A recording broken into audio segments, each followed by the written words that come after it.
Êtes-vous au courant qu'au XVIIIe siècle, les Noirs représentaient presque la moitié en Argentine mais ont complètement disparu de nos jours? Qualifiant l'Argentine comme le pays le plus blanc d'Amérique du Sud en raison de la présence limitée d'Afro-Argentins? Où sont passés ces Noirs? Sont-ils réduits à un silence? Pourquoi leur nombre a diminué au lieu d'augmenter? Dans cette vidéo, nous allons tous vous dévoiler. Restez jusqu'à la fin pour tous comprendre.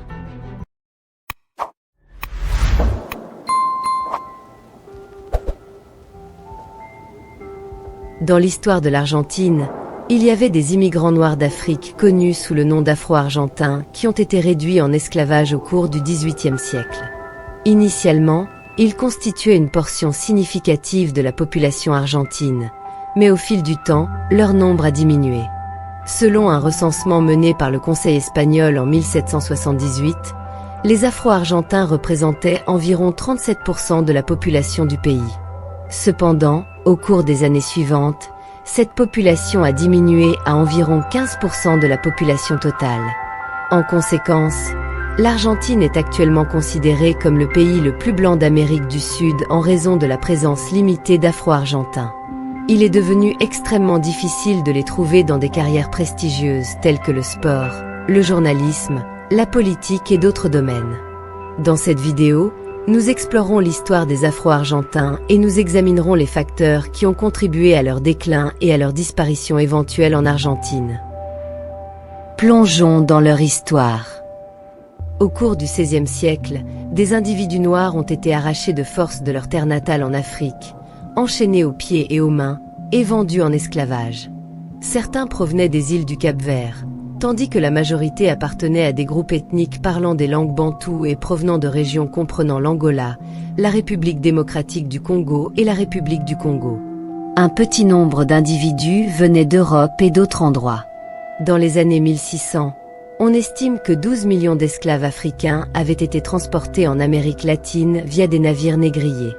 Tragiquement, pendant le commerce des esclaves, environ 10 à 15% des esclaves capturés périrent lors du voyage transatlantique et beaucoup d'autres perdirent la vie durant le processus d'asservissement en traversant les régions intérieures de l'Afrique.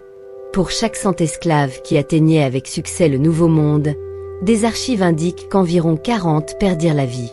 Certains de ces individus noirs furent capturés et amenés à Buenos Aires, la capitale de l'Argentine. À cette époque, l'activité commerciale principale à Buenos Aires était le commerce des esclaves à des fins lucratives. Les esclaves étaient contraints de travailler dans divers secteurs tels que l'agriculture, l'élevage, le service domestique, la production alimentaire et l'artisanat.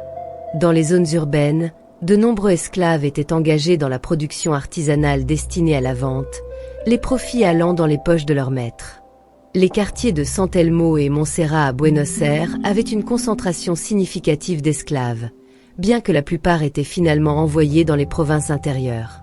À mesure que l'industrie du commerce des esclaves grandissait, la capture et l'importation d'esclaves en provenance d'Afrique représentaient environ 70% de l'activité commerciale à Buenos Aires.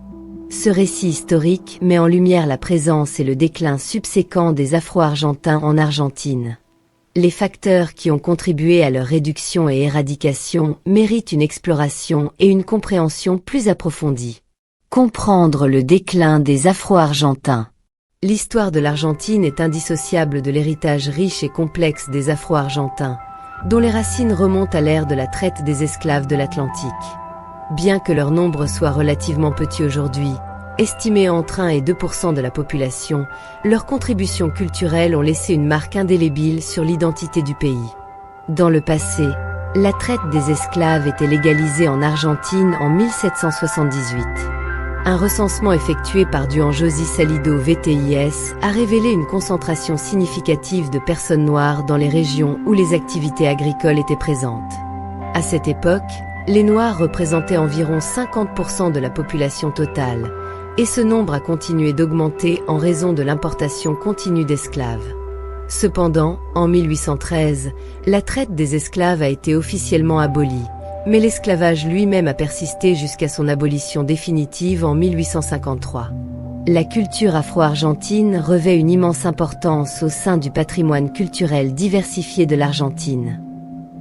Buenos Aires, autrefois un centre du commerce des esclaves, est désormais célébré pour sa splendeur architecturale et sa beauté structurelle, qui témoignent de son passé historique. Le déni des droits était une question répandue pour les Afro-Argentins tout au long de la période coloniale et jusqu'au XIXe siècle. Considérés comme des biens plutôt que des êtres humains, ils étaient privés de droits légaux. Même après l'abolition de l'esclavage en 1853, les Afro-Argentins ont fait face à la ségrégation et à la discrimination dans divers aspects de la vie. Ils étaient souvent exclus des écoles, des églises et des institutions publiques, étaient contraints de résider dans des quartiers séparés. Les opportunités d'emploi étaient limitées, les Afro-Argentins étant souvent relégués à des travaux subalternes ou mal payés. La discrimination s'étendait à l'embauche, à la promotion et à la participation politique, entraînant une représentation minimale au gouvernement. Le droit de vote ne leur a été accordé qu'en 1912. Les lois et pratiques discriminatoires ont entraîné la perte de terres et de biens pour de nombreux Afro-Argentins, souvent sans compensation. Le racisme a entravé leur accès à l'éducation et aux établissements de santé, contribuant à leurs difficultés économiques et financières.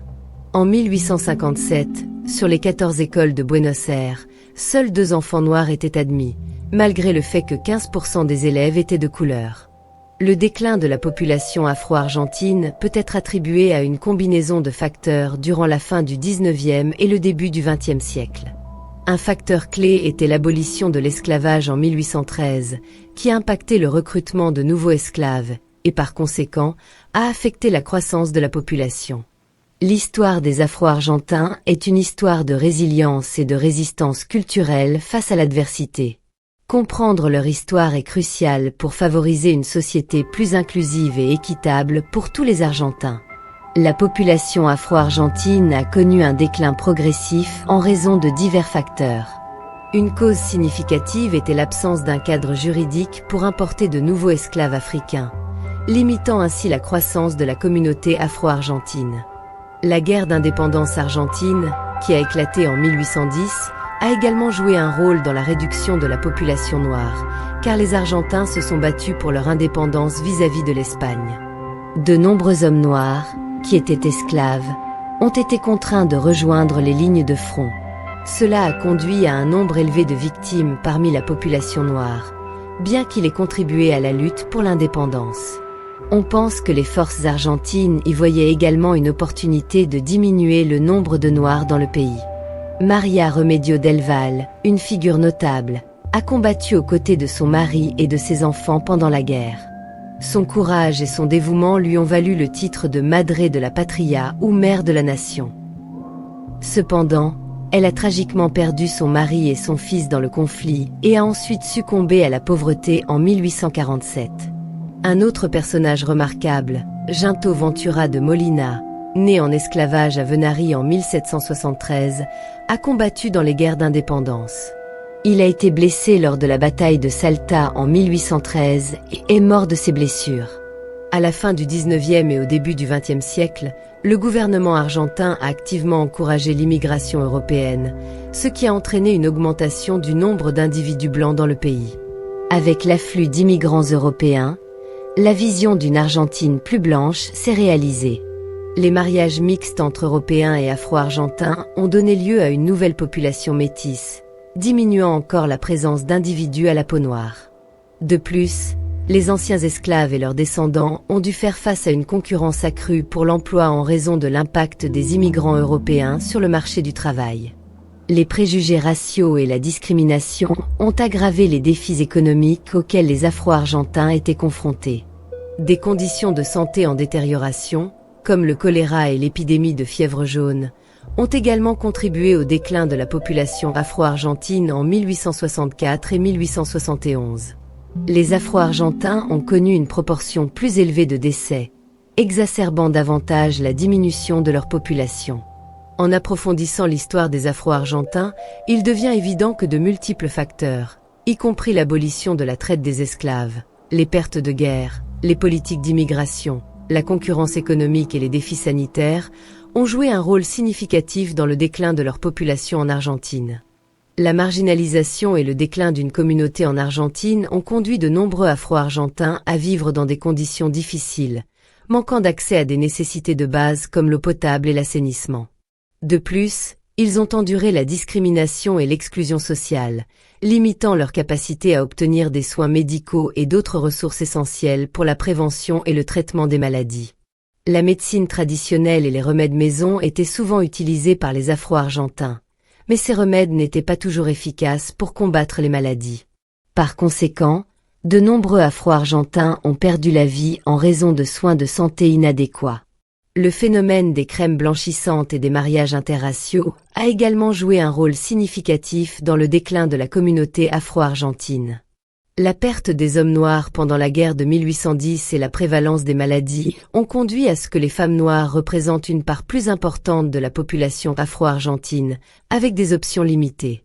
Ces femmes étaient confrontées au choix entre épouser des hommes argentins ou rivaliser pour les rares hommes africains restants. Beaucoup ont opté pour la première option, cherchant des mariages interraciaux comme moyen d'améliorer leur statut social et de garantir leurs droits de citoyenneté. Ce désir d'une vie meilleure a conduit à des efforts pour assurer que leur progéniture ait une apparence blanche. Les descendants de mariages interraciaux sont devenus connus sous le nom de non-blancs, un terme qui nie superficiellement la diversité raciale de l'Argentine. Si l'on examine la population actuelle de l'Argentine, il devient évident que la population non blanche dépasse à la fois les populations purement noires et blanches. L'effet croissant des mariages interraciaux a non seulement modifié la composition génétique et la couleur de peau, mais a aussi influencé la conscience culturelle. Environ 90% des personnes en Argentine qui s'identifient comme blanches pourraient ne pas être conscientes de leur ascendance afro-argentine, mettant en lumière une méconnaissance de leur véritable héritage racial. Tous ces facteurs ont contribué à la marginalisation et à la disparition progressive de la communauté afro-argentine. Aujourd'hui, les Afro-Argentins représentent une petite fraction de la population totale, estimée à environ 1% ou moins.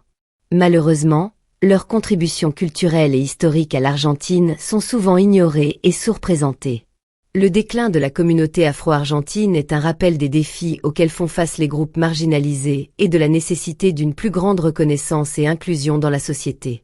La redécouverte de l'histoire noire et le renouveau du patrimoine culturel ont été entravés par l'effacement de l'histoire noire de l'Argentine, une frontière éthique stupéfiante étant donné que les vies des Afro-Argentins et leurs récits ont également été perdus dans les annales de l'histoire. Récemment, il y a eu un renouveau de la communauté noire au XXe siècle, les Afro-Argentins travaillant sans relâche pour reprendre leur histoire et partager leurs récits. Des initiatives comme le groupe Colurea SOS Rismo et le groupe Africa Viva, fondé par Petride, ont joué un rôle crucial dans la revitalisation de l'intérêt pour l'héritage africain de l'Argentine. De plus, les colons afro-uruguayens et afro-brésiliens ont contribué à l'enrichissement de la culture africaine en Argentine. Le Forum des descendants africains et des Africains en Argentine, fondé le 9 octobre 2006, vise à promouvoir le pluralisme social et artistique et à lutter contre la marginalisation de la population noire dans le pays. L'Institut national contre la discrimination, la xénophobie et le racisme, INADI, est une institution publique dédiée à la lutte contre la discrimination et le racisme. En 2021, le gouvernement argentin a créé le Conseil consultatif fédéral de la communauté afro-argentine, composé de militants et de chercheurs afro-argentins éminents. Un jalon significatif a été atteint lorsque le 8 novembre a été désigné par la législation argentine comme journée pour honorer María Remedio del Val, une soldate afro-argentine qui a combattu pour l'indépendance de l'Argentine pendant les guerres d'indépendance au XIXe siècle. Depuis 2013, le 8 novembre est officiellement reconnu comme la journée publique afro-argentine, célébrant la culture africaine profondément enracinée dans l'histoire de l'Argentine. Cependant, la question de savoir si l'Argentine est vraiment un pays blanc ou non continue de persister. Cette question ne peut pas être simplifiée dans un cadre noir et blanc. Néanmoins, il est louable que l'Argentine blanche n'ait pas complètement effacé la présence des Afro-Argentins de ses récits, en particulier compte tenu des contributions courageuses des Afro-Argentins à la lutte pour la liberté du pays. En conclusion, nous vous invitons à partager vos réflexions sur les Afro-Argentins. Pensez-vous qu'ils méritent des positions éminentes en Argentine? Faites-le nous savoir dans la section des commentaires. N'oubliez pas de nous donner un pouce bleu et de vous abonner à notre chaîne. Merci de nous avoir regardés et à bientôt dans notre prochaine vidéo.